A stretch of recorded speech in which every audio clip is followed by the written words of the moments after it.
सदरू गायकवाडांचं विधान हे वादग्रस्त नाही, ते विकृत आणि गुन्हेगारी प्रवृत्तीचं आणि सोबतच धमकी देत असताना जीवे मारण्याच्या अनुषंगानं केलेला असणारा तो संवाद आहे. आणि यामध्ये महाराष्ट्र भूषण ज्याचे फार मोठे सांस्कृतिक मोठं योगदान आहे, कामगार क्षेत्रातही आहे, इतर क्षेत्रातही आहे, सांस्कृतिक क्षेत्रातही आहे, अशा गोविंद पानसरेजींच्या थेट खुनाच्या अनुषंगानं देखील त्यामध्ये उल्लेख आढळून येतो. त्यामुळे हे एकंदरीत प्रकरण हे वादग्रस्तच्या अनुषंगानं नसून हे गुन्हेगारी प्रवृत्तीच्या अनुषंगानं अशा स्वरूपाचं हे वक्तव्य आणि विधान आहे. गुन्हेगारी प्रवृत्ती त्यांच्या माध्यमातून ही सातत्याने सुरू आहे. वर्ली मटका, तिथली पुट्टा यासारखे अवैध व्यवसाय करणे, त्यासोबतच बुलढाणा शहर आणि एकंदरीत जिल्हा जो आहे हा कुठेतरी गर्दच्या छायेमध्ये आणण्याच्या अनुषंगानं एक मोठं रॅकेट त्या ठिकाणी चालवलं जातं. त्या दृष्टिकोनातून हा तपास कुठेतरी झाला पाहिजे. अवैध वाळूची तस्करी असेल, जमीन बळकावणं असेल, दमदाटी करणं असेल, असं एक मोठं एक रॅकेट हे त्या ठिकाणी गायकवाडांच्या माध्यमातून चालवलं जातं. आणि यामध्ये दस्तूरखुद सरकारचा, मुख्यमंत्र्याचा आणि एकनाथ शिंदेचा यामध्ये मोठा त्यामध्ये आशीर्वाद आहे आणि हे देखील या कटात कुठेतरी सहभागी आहे. जेव्हा लाडकी बहीण योजना सुरू झाली आणि लाडक्या बहिणीच्या अनुषंगानं एक मुख्यमंत्री, दोन उपमुख्यमंत्री जेव्हा आले होते, तेव्हा एका लाडक्या बहिणींनी बळकावलेल्या जमिनीचा ताबा हा मला द्यावा, पुनश्च द्यावा, अशा प्रकारचा फोडलेला टाहूचं प्रकरण हे देखील कुठेतरी याच पार्श्वभूमीवर या ठिकाणी आहे. त्यामुळे हे विकृती या अनुषंगानं हे नव्हे तर हे गुन्हेगारी अनुषंगानं आहे आणि त्यांची जागा ही विधानसभेत असली पाहिजे का एखाद्या मनोरुग्णालयात असली पाहिजे का एखाद्या मध्यवर्ती कारागृहात असली पाहिजे, याचा खुलासा हा दस्तूरखुद्द देवेंद्र फडणवीसांनी करण्याची आवश्यकता आहे. भारतीय जनता पक्षही या सगळ्या प्रकरणात गप्प का आहे हे देखील कुठेतरी समजण्याच्या पलीकडे आहे. कारण भारतीय जनता पक्ष ही हिजड्यांची पार्टी आहे, अशा स्वरूपाचं आव्हान हे गायकवाडांनी यापूर्वी दिलेलं होतं. एवढंच नव्हे तर त्यांच्या काही आमदारांना देखील अत्यंत अश्लील आणि घाणेरड्या भाषेत त्यांनी उद्बोधन केलं होतं. ही देखील जी पार्श्वभूमी आहे, त्यामुळे भारतीय जनता पक्षाला जर इतकं घाणेरडं आणि विकृत बोलल्यानंतर देखील भारतीय जनता पक्ष यावर काही करत नाही, याचा अर्थ त्यांचं वक्तव्य आणि त्यांचं संबोधन हे खरं आहे का, असा एक प्रतिप्रश्न मला भारतीय जनता पक्षाच्या सर्व नेतृत्वाला आणि सरकारला या निमित्तानं करायचा आहे. दस्तूरखुद्द देवेंद्र फडणवीस जे आहेत यांच्याबद्दलही अत्यंत खालच्या पातळीवर बोलत असताना त्यांच्या तोंडात करोनाचे जंतू हे कोंबले पाहिजे इथपर्यंत बोलण्याचा विषय असो, किंवा सरकारी कर्मचारी जे आहेत हे सरकारी कर्मचारी हरामाचं खातात आणि सरकारी कर्मचाऱ्यांचा पगार बंद करा कारण हे हरामाच्या कमाईतून मोठे झालेले आहेत, असा कर्मचाऱ्यांच्या अधिकारांच्या संदर्भातला उल्लेख असेल. यासोबत एक फार मोठी शृंखला ही कुठेतरी आहे, स्वतः कायद्यात हातात घेण्याच्या अनुषंगानं आहे. पोलीस जे आहेत हे त्यांच्या गाड्या धुत असतानाचा पण कुठेतरी जो संदर्भ आहे, यातून एकंदरीत गृह विभाग हा कुठेतरी कार्यान्वित नाही. आणि या सगळ्यांमध्ये देवेंद्र फडणवीसांचा या विकृत सगळ्या प्रयत्नामध्ये, या प्रकारामध्ये कुठेतरी थेट स्वरूपामध्ये तेच जबाबदार आहेत. मागच्या वेळेस देवेंद्र फडणवीसांनी जेव्हा काँग्रेसशी संपर्क साधला तेव्हा त्यांनी संस्कृती नावाचा एक शब्द हा वापरत असताना बारामतीच्या निवडणुकीत सहकार्य मागितलं होतं. त्यावेळेस संस्कृतीच्या अनुषंगानं खरंच जर आपण संवाद साधत असाल तर आम्हाला आनंद आहे. हा प्रतिसाद काँग्रेस पक्षाचा होता आणि त्या संस्कृतीचा हवाला देत असताना देवेंद्र फडणवीस कुठे चाललं आपलं राज्य, देवेंद्र फडणवीस आपल्याला ही शोभा देतं का, आणि संस्कृती रक्षक म्हणून आपण स्वतः टेंबा मिळवतात. मात्र आता ही विकृती जी आहे ही आता किती मोठ्या प्रमाणावर आपल्या सत्ताधाऱ्यांकडून पुढे आली आहे याचं हे असणारं अत्यंत बोलतं उदाहरण आहे. आणि आपण आपल्यात जर हिंमत असेल आणि आपल्या पक्षाला जर हिजड्यांच्या सोबत इतर अनेक शिव्यांची लाखोली वाहणाऱ्या माणसावरही कारवाई जर होत नसेल तर सत्ताधारी पक्षाला शिव्या दिल्यानंतर गोविंद पानसरेजींसारख्या एका मोठ्या व्यक्तिमत्वाला, एका सांस्कृतिक वैभव असणाऱ्या माणसांच्या संदर्भामध्ये त्यांच्या मृत्यू पश्चात एकेरी भाषेत बोलणं शिवाजी महाराजांची अवलाद आहे का, अशा प्रकारचा संदर्भ देऊन बोलल्यावर जर आपण कारवाई करत नसाल तर आपल्याला शिवाजी महाराजांची बदनामी करायची आहे. आणि छत्रपती शिवाजी महाराजांची बदनामी करणाऱ्या लोकांना आपण सातत्याने पाठीशी घालत आहात. कारण शिवाजी कोण होता हे जे पुस्तक आहे, शिवाजी कोण होता हा जो संदर्भ आहे, हा माझ्यासारख्याच नव्हे तर संपूर्ण महाराष्ट्रातल्या कार्यकर्त्यांसाठी हा एक महत्वपूर्ण असा दस्तावेज आहे आणि या पुस्तकाच्या अनुषंगानं आम्ही त्याचं समर्थन करतो. शिवाजींचा आम्हाला अभिमान आहे आणि या अभिमानाच्या आपण या आमच्या संपूर्ण महाराष्ट्र धर्माच्या अभिमानाला कुठेतरी डावलण्याचा प्रयत्न करतात. शिवाजी महाराजांबद्दल जर कोणी अपशब्द बोललं, चुकीचं बोललं आणि चुकीच्या दिशेने जर बोललं, नवे तर शिवाजी कोण होता हे पुस्तक लिहिणाऱ्या गोविंद पानसरेंचाही खून झालाय आणि या सर्वांना आपल्या माध्यमातून प्रोत्साहन मिळत आहे. हा देवेंद्र फडणवीसांवर आमचा थेट स्वरूपाचा आरोप आहे. राहुल सोलापूरकर हा शिवाजी महाराजांच्या संदर्भात बोलल्यानंतर आपण त्यांना सुरक्षा देता. तो करटकर का फरटकर तो बोलतो त्याचंही आपण काही बिघडत नाही, त्यांनाही आपण पाठिंबा कुठेतरी देता. आणि आता जर गायकवाडांच्या वक्तव्यावर अजूनही आपण झोपा काढत असाल तर देवेंद्र फडणवीसांना शिवाजी महाराजांना बदनाम करण्याचा, शिवचरित्राच्या अनुषंगानं विकृत बोलणाऱ्यांना प्रोत्साहन देत असताना शिवाजी महाराजांच्या विरोधात कट कारस्थान हे देवेंद्र फडणवीस दस्तूरखुद हे चालवत आहेत असा या आरोप या निमित्ताने आम्ही करतोय. कारण हातावर हात ठेवून गप्प बसतात आहे, स्वतःच्या पक्षाला शिवाय दिल्यानंतर गप्प बसतात आहे. शिवाजी महाराजांच्या संदर्भात चुकीचा उल्लेख केल्यावर आपण जर गप्प बसताय तर हे आपलं गप्प बसणं म्हणजे आपण बहिरेपणाचं सोंग घेत नाही. तर यामध्ये आपला अजेंडा जो आहे हा महाराष्ट्राने आता ओळखलाय. तेव्हा आपण काय कारवाई करणार याकडे महाराष्ट्राचं लक्ष लागलंय आणि आपण जर कारवाई करत नसाल तर या महाराष्ट्राला अराजकता दिशेने आपण घेऊन चाललाय एवढं मात्र निश्चित. आपल्या कोणत्याही जाहीर सभेत आपण या विकृत संपूर्ण प्रकरणात गोविंद पानसरेजींच्या संदर्भात, शिवाजी कोण होता या पुस्तकाच्या संदर्भात केलेल्या उल्लेखाच्या अनुषंगानं आपण जर कारवाई केली नाही तर आपण जिथे जिथे जाल त्या सभेमध्ये आम्ही आपल्याला शिवाजी कोण होता हे पुस्तकही देऊ आणि प्रत्येक ठिकाणी येऊन आमचे कार्यकर्ते आपल्याला जाब विचारतील. सर, एकंदरीतच संजय गायकवाड यांचं हे सगळं प्रकरण सुरू असताना प्रशांत तांबे यांना जी काही शिवीगाळ झाली, प्रशांत तांबेंची तक्रार फक्त नोंदवून घेतली, गुन्हा कोणताच अजूनपर्यंत संजय गायकवाडांवरती दाखल होत नाहीये. हा किती कशा पद्धतीने हे सगळं प्रकाशक तांबे यांचा कुठलाही दोष नसताना वास्तविक पाहता त्यांनी अत्यंत संयमाने घेतलं. फारच चांगल्या पद्धतीने ते बोलत होते, व्यवस्थित बोलत होते.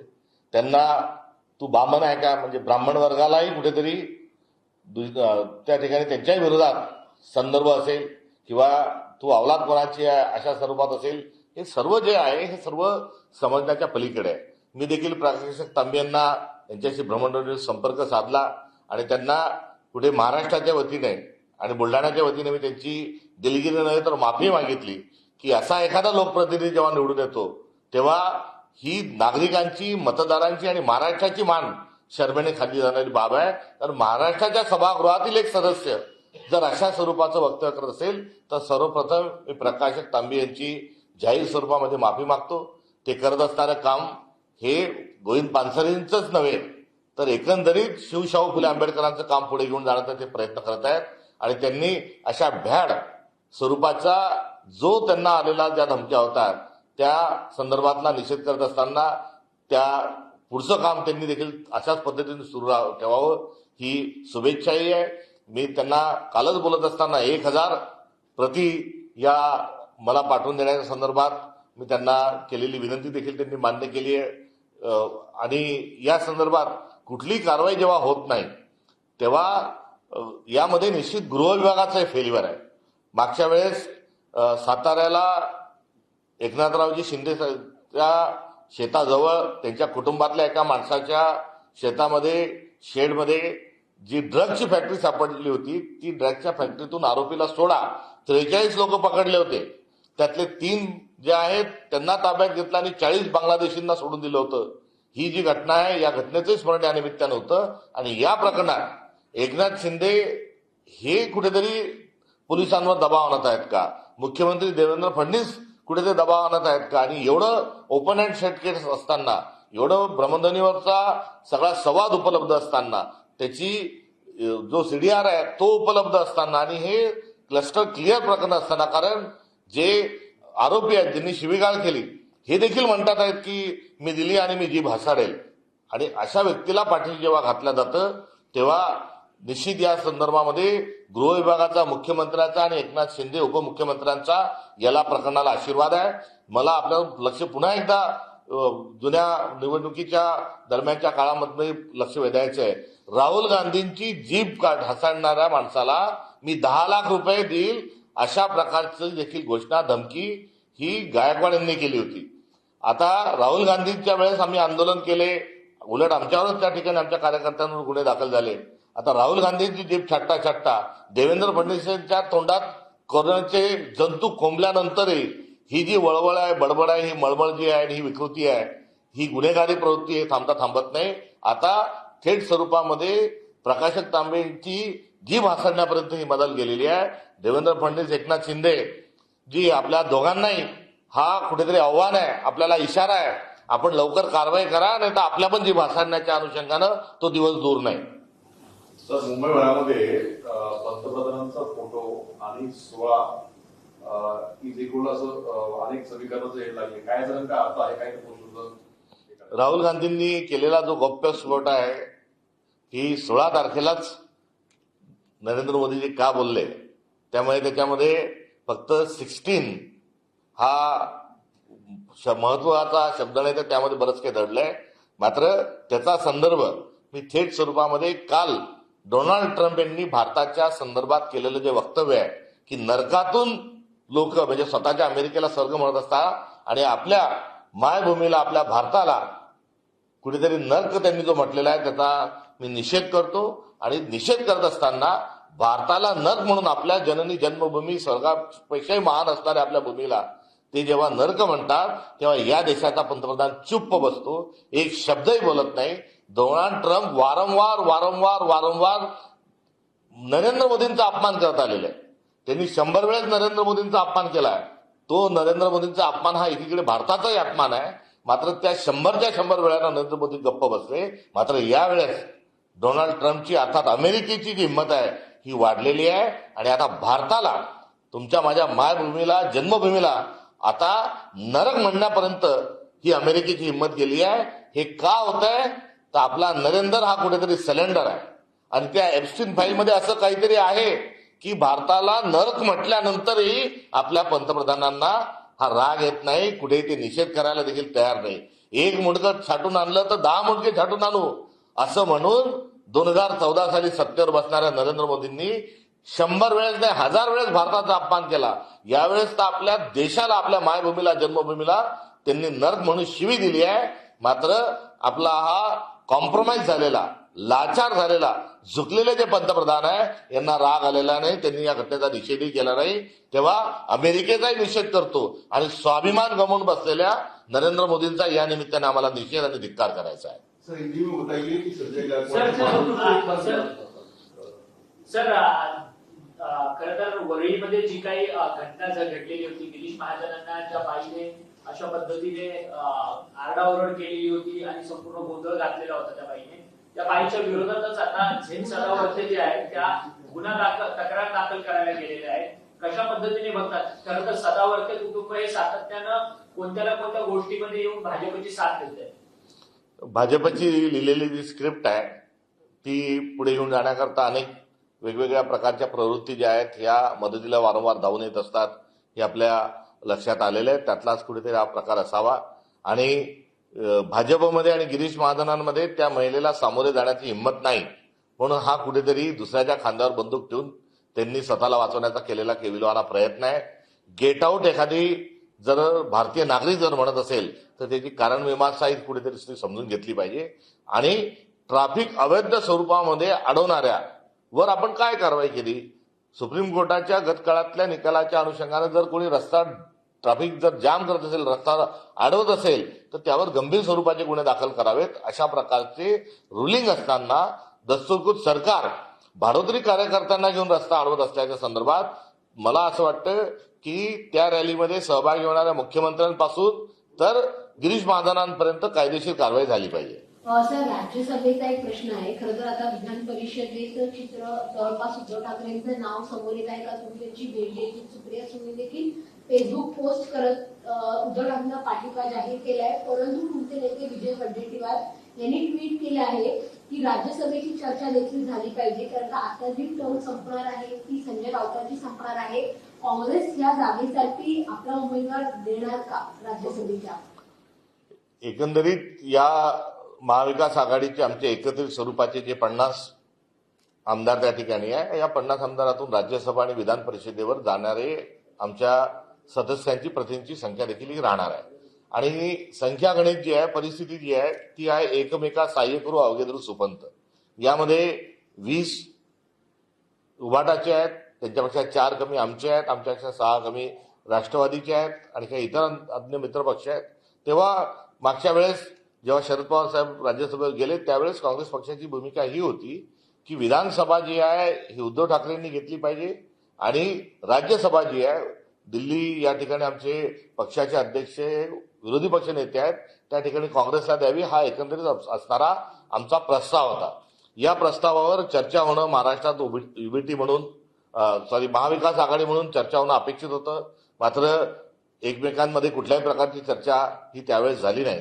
शेवटी इंडिया अलायन्स पातळीवर सोनियाजी आणि खरगेजींनी शेवटच्या एक दिवस शिल्लक असताना संध्याकाळी 4 वाजता जो निर्णय घेतला त्या निर्णयानंतर ती परिस्थिती तशीच राहिली.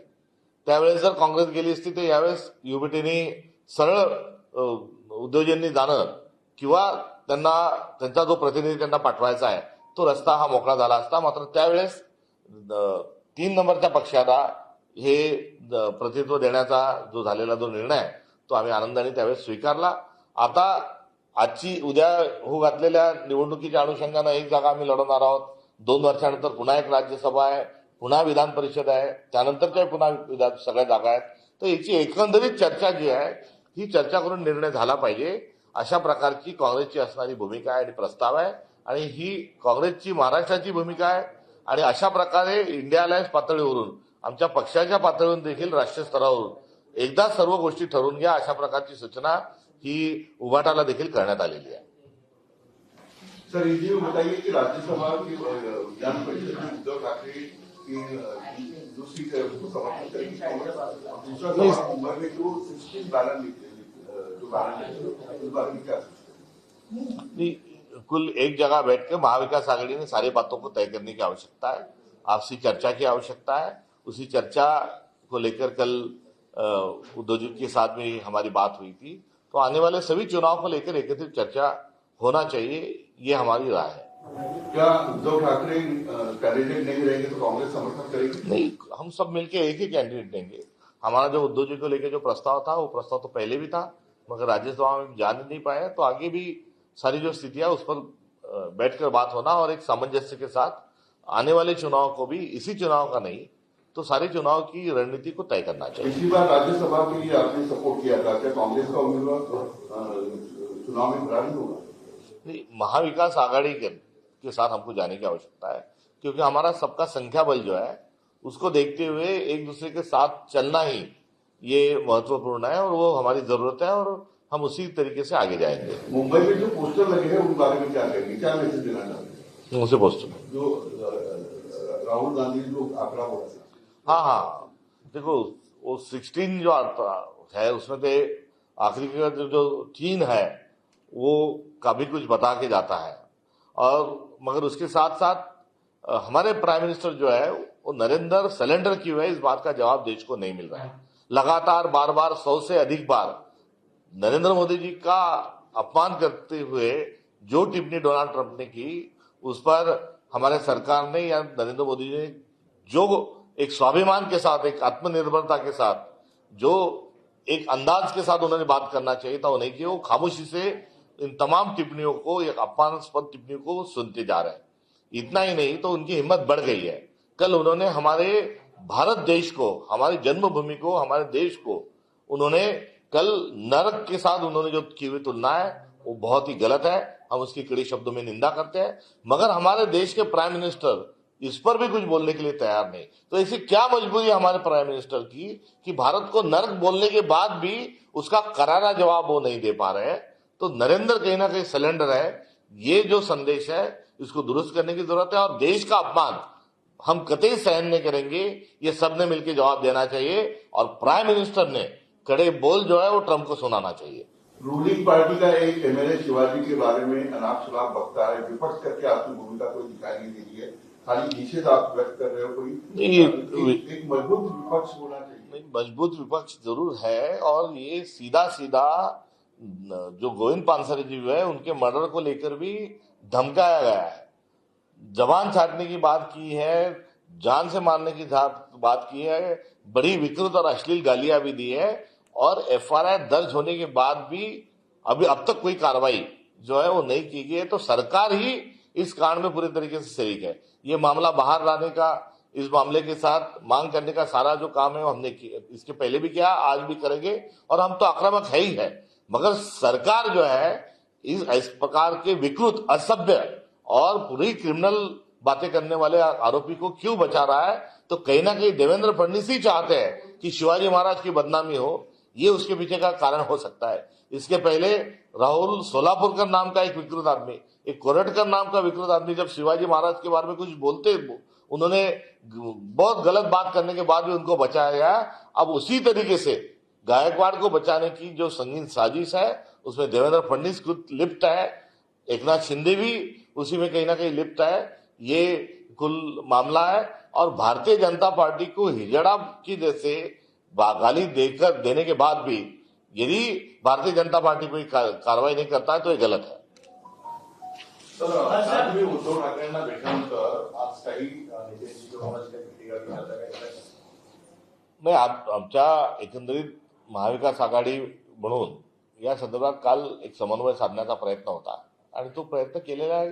लवकरच आमच्या सगळ्यांशी भेटीगाठी होईल, एकत्रित स्वरूपात आम्ही भेटू। सर, परिवहन मंत्र्यांनी मराठी सक्तीचं केलेलं आहे, जे रिक्षा चालक आहेत, टॅक्सी चालक आहेत, त्यांच्यासाठी मराठी सक्तीकरण केलेलं आहे। त्याच्या विरोधात त्यांच्याच पक्षातले नेते आता बोलताना पाहायला मिळतात। संजय निरुपम यांनी या सगळ्या निर्णयाच्या संदर्भात सवाल उपस्थित केला, तर दुसरीकडे हिंदी भाषिक जे रिक्षा चालक आहेत ते मात्र संपावरती जातात।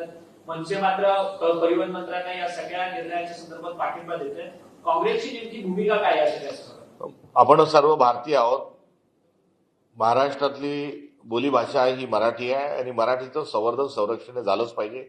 नुसती अभिजातचा दर्जा देऊन काही होणार नाही, तर त्या पलीकडे जाऊन त्यात बजेट करून प्रत्येक युनिव्हर्सिटीमध्ये ही मराठी भाषा शिकवल्या गेली पाहिजे। आपण टॅक्सी चालकांना, रिक्षा चालकांनाच काय मराठीची सक्ती करताय, तर अभिजात भाषा झाल्यानंतर प्रत्येक विद्यापीठामध्ये एक मराठीचा वेगळा विभाग असला पाहिजे। या अनुषंगानं हे कुठे काही करायला तयार नाही। राहिला विषय भारताचा, तर अनुसूची 8 मध्ये एकूण 22 भाषा आहेत। या सगळ्या 22 भाषा चांगल्या आहेत, आणि यांनी हातात हात घालून सर्व भाषांनी राहावं, ही काँग्रेस पक्षाची असणारी भूमिका आहे। विविधता में एकता ही भारत की विशेषता, ती विशेषता आपण पुढे घेऊन जाऊ। इतपर महाराष्ट्रात राहणाऱ्या आणि महाराष्ट्रामध्ये ज्यांना व्यवसाय करायचा आहे, नोकरी करायची आहे, अशा सगळ्या लोकांनी इथली भाषा जी आहे ही त्यांना अवगत असली पाहिजे। शासकीय सेवेमध्ये असताना तर ती त्या ठिकाणी अनिवार्य स्वरूपाची कुठे असेलच, कारण फाईलच्या मुवमेंट वगैरे सगळ्या असतात। सक्तीने मराठी भाषा ही शिकवण्यापेक्षा या ठिकाणी जे मराठी भाषिक नसतील त्यांनी महाराष्ट्रात आणि मुंबईत राहताना मराठी शिकण्याचा जरूर त्यांनी प्रयत्न केला पाहिजे। मराठी माणसांनी त्यांना मराठी शिकवण्याचा प्रयत्न केला पाहिजे। मात्र प्रत्येक गोष्टीमध्ये पोलरायझेशन करण्याची जी नीती आहे, त्या पोलरायझेशन करण्याच्या नीतीचा आम्ही निषेध करतो। तर एक शेवटचा प्रश्न, मंत्रिमंडळात लवकरच फेरबदल होण्याची शक्यता आहे। काही मंत्र्यांची खाती काढली जाऊ शकते आणि काही नवीन चेहरे जे आहेत ते इंट्रोड्यूस केले जाण्याची दाट शक्यता दिसून येत आहे। त्यामुळे फेरबदल जे आहे ते मंत्रिमंडळात लवकरच पाहायला मिळेल। मंत्र्यांना राजीनामे मागणे होत असताना फेरबदल कधी करतात? राजीनामाच देत नाही तर फेरबदलही कधी करतील? त्यामुळे चोराव मोर नावाचा जो खेळ सध्या सुरू आहे, त्यामध्ये कोण जिंकतं आणि कोण हारतं हे बघणं महाराष्ट्राच्या मनोरंजनाचं राहील।